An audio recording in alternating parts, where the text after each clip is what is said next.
ननद का पेट। अपने ननद के कमरे के दरवाजे पर खड़ी प्रिया और सुनैना सुबह 10 बजे तक अपनी ननद को सोता हुआ देखकर आपस में एक दूसरे से कहती हैं, असली जीवन तो ये है, शादी के पहले कितना सही था, आराम से उठती थी मैं भी। कोई झंझट नहीं, कोई टेंशन नहीं, पर अब घर भी देखना पड़ता है और बिजनेस भी। सुनैना और प्रिया आपस में बात कर रही थी कि तभी जोरों की अंगड़ाई लेती हुई सोनिया उठती है। अरे वाह भाभी, बिल्कुल टाइम पर आई हैं आप कॉफी लेकर। दीजिए दीजिए, बिना कॉफी के रेडी नहीं करती। Bye God. स्नेहा जाकर अपनी ननद को कॉफी का मग पकड़ाती है और कॉफी को टेस्ट करते ही सोनिया चीखती हुई कॉफी थूक देती है। ओ गॉड भाभी, आपने इसमें दूध डाल दिया। ये नो ना, मैं डाइट पर हूँ। मेरे कॉलेज में इवेंट होने वाला है, मैं तब तक पतली नहीं हुई तो कैसे चलेगा। ओ भाभी, सुबह सुबह मूड ऑफ हो गया। अब फिर से कॉफी बना दूं क्या दी? आप क्या भाभी, छोड़िए, आप जाइए, मैं जल्दी से रेडी हो जाती हूँ, मुझे कॉलेज के लिए लेट हो रहा है। और कुछ इस तरह सोनिया अपनी भाभीियों के सर पर बैठकर नाचा करती थी। सुनैना और प्रिया मिलकर साथ में बिजनेस करते थे। एक दिन सुनैना बिजनेस संभालती तो एक दिन प्रिया, क्योंकि घर भी तो संभालना था। जिस दिन सुनैना काम पर जाती उस दिन प्रिया घर संभालती और जिस दिन प्रिया काम पर जाती उस दिन सुनैना घर संभालती। घर और बिजनेस संभालने के बाद उन्हें अपनी ननद के नखरे भी उठाने पड़ते थे। कॉलेज जाने के 2 घंटे बाद सोनिया अपनी भाभी को कॉल करके कहती है, भाभी, मेरे पास अभी डिलीवरी बॉय का फोन आया था, वो हमारे एड्रेस पर पहुंचता ही होगा। बस आप एक काम करना, उससे मेरा पार्सल रिसीव कर लेना। बस पार्सल रिसीव करना है ना दी, कर लूंगी, आप टेंशन मत लीजिए। इतना कुछ झेल रही हो तो पार्सल रिसीव ना करके बुरी क्यों बनूं? और कुछ देर में आ जाता है पार्सल। सुनैना को लगता है कि बस पार्सल ही तो रिसीव करना है। डिलीवरी बॉय के दरवाजे पर आते ही सुनैना जाकर पार्सल ले लेती है। हो गया ना भैया, बिल भी ले लिया मैंने, अब खड़े क्यों हो? पेमेंट? क्या पेमेंट नहीं की हुई है? अरे दीपिनो, कितने का है पार्सल? यही कोई 2200 का, बिल में देखिए ना, लिखा होगा 2299। दीजिए यूपीआई, कर देती हूँ पेमेंट। लग गया सुबह सुबह 3000 का चूना। रात के वक्त प्रिया दुकान से वापस आती है। प्रिया को अकेला पाते ही सुनैना उसे इस बारे में बताती है। तो आज फंसी गई तू। मेरे लिए तो ये रोज का हो गया है। जब भी घर पर रहने की मेरी बारी होती है ना, उस दिन तो दीदी का कोई ना कोई पार्सल जरूर आता है और वो कभी भी पेमेंट करके नहीं रखती। पिछली 3 बार से पार्सल ले रही हूँ उनका। 10,000 तक का तो खर्चा हो गया है मेरा फिजूल में ही। क्या 10,000? ये तो फिजूल खर्च है। यहाँ कस्टमर को 3,000 का माल बेचने में 300 बार मरना पड़ता है। अरे दीदी, हमारे खून पैसे की कमाई को पानी की तरह बहा रही है दीदी। मैं आज ही जाकर मम्मी जी से इस बारे में बात करती हूँ। उसी रात सुनैना और प्रिया इस बारे में अपनी सास से बात करती हैं। बताइए मम्मी जी, अब हम क्या करें? रोज रोज इतना सारा खर्चा कैसे उठाया जाए? मैंने तो जिस दिन घर की चाबियां तुम दोनों को सौंपी थी, घर की जिम्मेदारियां भी उसी दिन तुम लोगों पर छोड़ दी थी। अब इस परेशानी से कैसे बचना है तुम दोनों आपस में ही देख लो भाई। सिर्फ संपत्ति ही हाथ लगे ऐसा तो नहीं हो सकता ना बहू, साथ में विपत्ति भी तो हाथ लगती है। प्रिया और सास को अपनी सास से कोई मदद नहीं मिलती। अगले दिन सोनिया के कॉलेज जाने के बाद बड़े इत्तेफाक से दिन आया है। एक तो फ्राइडे, पूरा मार्केट बंद, तो दुकान जाने का लफड़ा नहीं। ऊपर से सोनिया दी भी घर पर नहीं है। एक काम कर, हम दोनों आज पार्लर चलते हैं खुद की पैम्परिंग करने। प्रिया और सुनैना पार्लर जाकर मैनिक्योर, पेडिक्योर और हेयर कटिंग करवाती हैं। कितने पैसे हुए? 11,400। क्या? ऐसे कैसे? ये 2-4 चीजों का 11,000? हिसाब की पक्की हूँ मैं, कैंची चलाकर। आपके पीछे से 4 बार आपकी ननद आकर ब्लो ड्रायर और स्पा करवा गई है। अब उसके पैसे भी तो जुड़ेंगे ना दीदी, तो सारा हिसाब मिलाकर एक बार में बता दिया। इतने पुराने ना मैं बकाया नहीं रखती, आगे से ध्यान रखिएगा। लग गया ना चूना। बड़ी हंसी आ रही थी आपको। अब तो कोई परमानेंट सॉल्यूशन कीजिए दीदी का। बस बहुत हुआ, अब तो किसी भी तरह दीदी की शादी करनी होगी। अब जीजा जी उठाए उनके खर्चे, मुझसे तो ना हो रहा। घर लौटने के बाद प्रिया बड़ी होशियारी से अपनी सास के पास जाती है और उनसे बातों बातों में कहती है, बचपना बहुत है ना दीदी में। 10 बजे उठना, हाथ में कॉफी चाहिए, नहाने के बाद टॉवेल बेड पर छोड़ देना और अपने भाइयों के पर्स से चिपके रहना। अरे भाई, बड़े भाई है तो इतना तो करना ही पड़ेगा नहीं? हम भी तो पहले ऐसे ही थे, पर जैसे ही शादी हुई अपने आप लाइन पर आ गए। शायद बेटियों की शादी ना इसलिए भी की जाती है ताकि उसमें बड़प्पन आ जाए। खैर, क्या फर्क पड़ता है। दीदी की शादी को तो अभी कम से कम 5 साल बाकी है। अभी उम्र कितनी है उनकी? 28 साल? ये कोई उम्र होती है? शादी की उम्र आएगी तो खुद अकल आ जाएगी उन्हें। अरे रोक रोक बड़ी बहू, क्या कहा तूने? इधर उधर के काम में मैं तो ये भूल ही गई थी कि 28 साल की हो गई है सोनिया। अब तो जल्द से जल्द इसकी शादी करनी पड़ेगी। तो दीदी का बायोडेटा इधर उधर भेज दूं क्या मम्मी जी? अब तो कुछ नहीं करेगी, इस घर की बड़ी मैं हूँ। बस तुम कल नाश्ते के बाद सभी को मेरे कमरे में ले आना। अपनी सास की बात मानकर प्रिया अगले दिन नाश्ते के बाद सभी को अपनी सास के कमरे में ले जाती है, जहां सुधा सीधा अपना डिसीजन सुना देती है। ये ले 1 लाख रुपए मांग, तेरे हाथ में दे रही हूँ। सभी के कपड़ों की खरीदारी तुझे ही करनी है।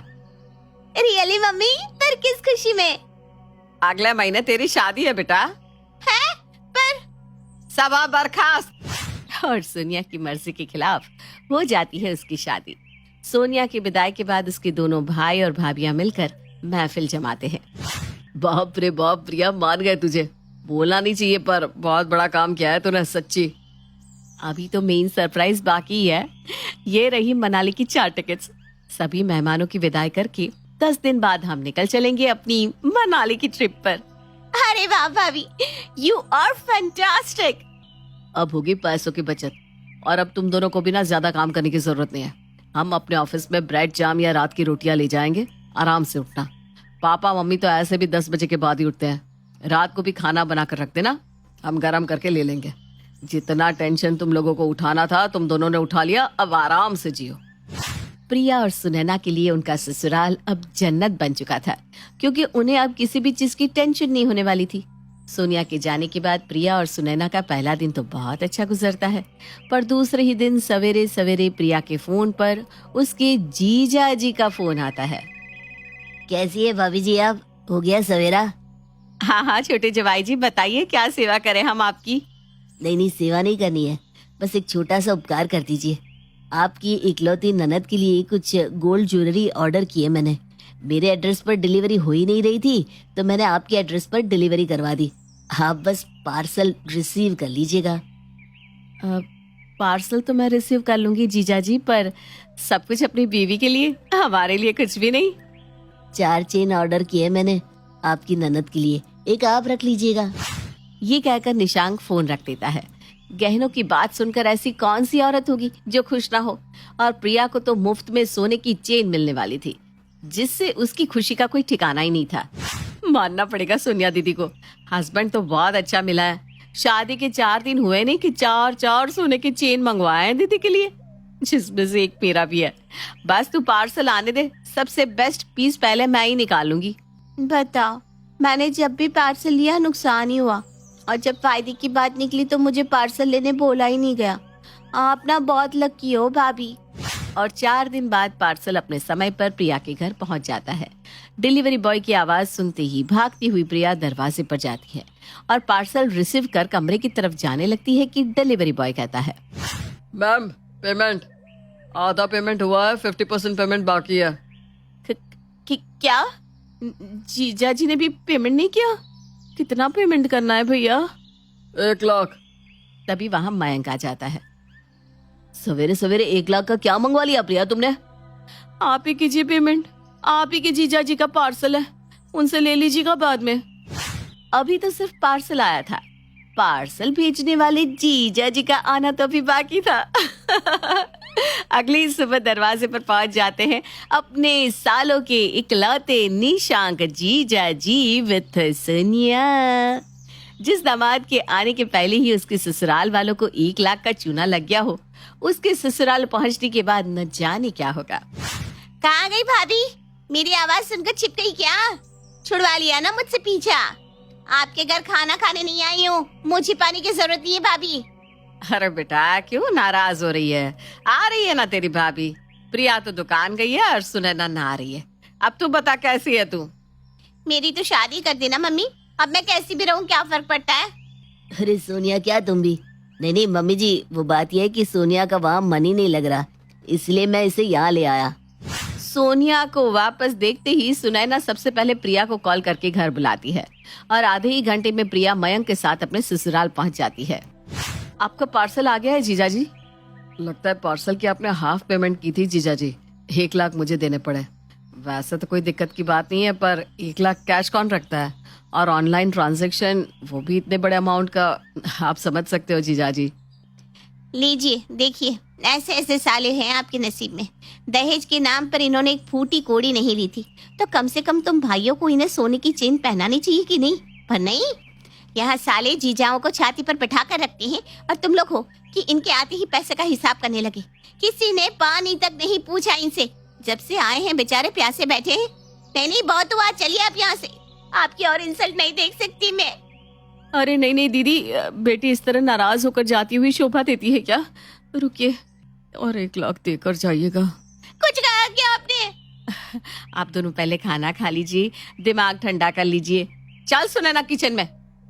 सोनिया और निशांक खाने पर बैठते हैं। सुनैना लाकर सोनिया के आगे पूरियां परोसती है। बस 2 पूरियां? ये भी क्यों दी? खाली थाली ही दे दी होती भाभी। अरे क्या बात हो गई सोनिया, कुछ और बनवा दूं क्या? 2 पूरियां लाकर प्लेट में डाला गया है मेरे। भाई कोई मांग मांग कर कितनी और पूरियां मांगेगा, और पूरियां भी इतनी छोटी। वाह जी वाह। लगता है आज मैडम बड़ी नाराज हो गई है। अब तुम्हें जो भी खाना है खा लो सोनिया, रात को हम बाहर चलेंगे बस। ओके मेरी प्यारी भाभी, अभी खाना बना बना कर थक गई होंगी, तो आज रात की पार्टी जीजा की तरफ से किसी 5 स्टार होटल में चलेंगे। भाभी देख लीजिएगा किस होटल में जाना चाहती हैं आप। आप जाकर मुर्गी पकड़ाइए, आज तो अच्छे से इनकी जेब काटेंगे। आप ही कोई अच्छा सा रेस्टोरेंट देख लीजिए। अरे देख लीजिए क्या, मैंने देख लिया है। यहाँ ना एक नया रिसोर्ट खुला है, 2000 के नीचे तो वहाँ चाय भी नहीं मिलती। आज पार्टी वहीं होगी। और पूरा परिवार रात को डिनर के लिए एक महंगे से 5 स्टार रेस्टोरेंट पे पहुंच जाता है। What would you like to have, ma'am and sir? आपके रेस्टोरेंट की स्पेशलिटी क्या है, वही लेकर आइए। मुझे तो दाल चावल और रोटी मंगवा दे बहू। वो सब यहाँ नहीं मिलेगा मम्मी, ये 5 स्टार होटल है। यहाँ अलग अलग देशों के अलग अलग तरह की खाने की चीजें मिलती हैं। अरे फिर मुझ बूढ़ी को साथ में लाने की क्या जरूरत थी, मैं घर जाकर ही खा लूंगी। अगर मुझे पता होता तो मैं घर से खा कर ही आ जाती। बेकार में मेरी सुबह की खिचड़ी बर्बाद हो जाएगी। अभी खाकर खत्म कर देती ना उसे। कल तो गुरुवार है, कल खा भी नहीं पाएंगे। डोंट वरी सर, मैम के लिए प्लेन राइस और पीली दाल हम ले आएंगे, वो भी है मेन्यू में। ला, यहाँ तो ये भी मिलता है। पर हाँ जवाई जी, मेरे हिस्से के पैसे ना मैं खुद दूंगी।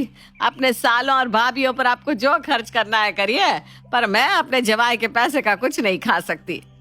क्योंकि पार्टी निशांक दे रहा था, सभी अच्छी तरह पेट भर के खाते हैं और सभी के खाने के बाद तक खाता रहता है निशांक। काफी अच्छा रेस्टोरेंट सजेस्ट किया भाभी, मानना पड़ेगा। आप क्या प्लेट ही खा जाएंगे जीजा जी? कीजिए ना पेमेंट, चलते हैं। रेस्टोरेंट बंद होने का टाइम हो गया है। हाँ अभी कर देता हूँ भाभी जी। वेटर जरा बिल लाना। निशांक वेटर से बिल मंगवाता है और ऑनलाइन पेमेंट करने के लिए अपने पॉकेट से फोन निकालता है। गजब का इत्तेफाक है, नेटवर्क ही नहीं आ रहा फोन में। लगता है सर्वर इश्यू है। साले साहब जरा आप पेमेंट कर दीजिए, ज्यादा का बिल नहीं है, फिर हम बाद में हिसाब कर लेंगे। दाल चावल और ये चाउमीन के हैं 25,000। बाप रे। जैसी सोनिया दीदी वैसे उनके पति। और अपनी ही पैसों का डिनर कर प्रिया को वापस अपने घर आना पड़ता है। जैसे ही सभी रेस्टोरेंट से बाहर निकलते हैं, बू, बू, बू, बू। कुत्ते की आवाज सुनते ही निशांक उछलकर अपने छोटे साली की गोदी में चढ़ जाता है। अरे इस कुत्ते को हटाओ हटाओ हटाओ, यहाँ से मेरा हार्ट अटैक हो जाएगा। अरे मैं मर रहा हूँ, कोई हटाओ इस कुत्ते को, मेरी छाती। क्या हुआ जीजा जी? आप तो बड़े हिम्मत वाले हैं, हमारी दीदी को बर्दाश्त कर रहे हैं, तो इस कुत्ते से कैसे डर गए? एक कुत्ता ही तो है, इतना क्या घबराना कि रोहन की गोदी पर ही चढ़ गए आप। अपने साले की गोद में चढ़ भी गए तो क्या हो गया भाभी, क्या आफत आ गई? यहाँ तो साले अपने जीजाओं के लिए छत से कूद जाते, और इनके रोहन की गोद में चढ़ जाने से आपको तकलीफ हो रही है। ये देखते ही प्रिया समझ जाती है कि निशांक को कुत्तों से डर लगता था और अपने ननद और नंदोई से पीछा छुड़वाने के लिए वो अगली ही सुबह अपने घर अपने दोस्त का कुत्ता मंगवा लेती है। सुबह सुबह जैसे ही निशांक अपने कमरे से बाहर आता है, हॉल में एक कुत्ते को घूमता देखकर उछलकर सोफे पर चढ़ जाता है।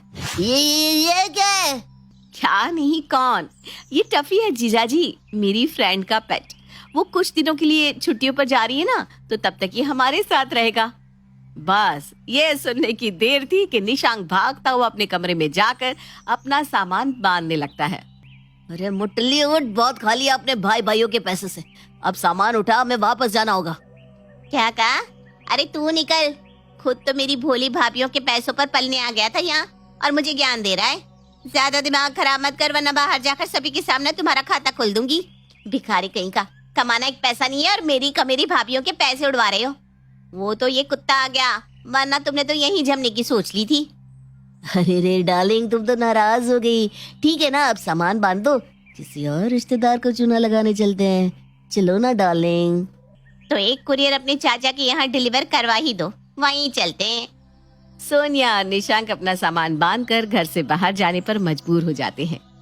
ध्यान से जाइएगा जीजाजी, और जो भी खर्चे हुए हैं ना, उसका बिल मैं आपके घर तक पहुंचा दूंगी। जरा ये तो सुनिए, टफी क्या कह रहा है। कहता है कि चलो ना बुआ फूफा के घर चलते हैं। हे भगवान, आखिरकार बला टली। जीजा है वो तेरा, बला नहीं।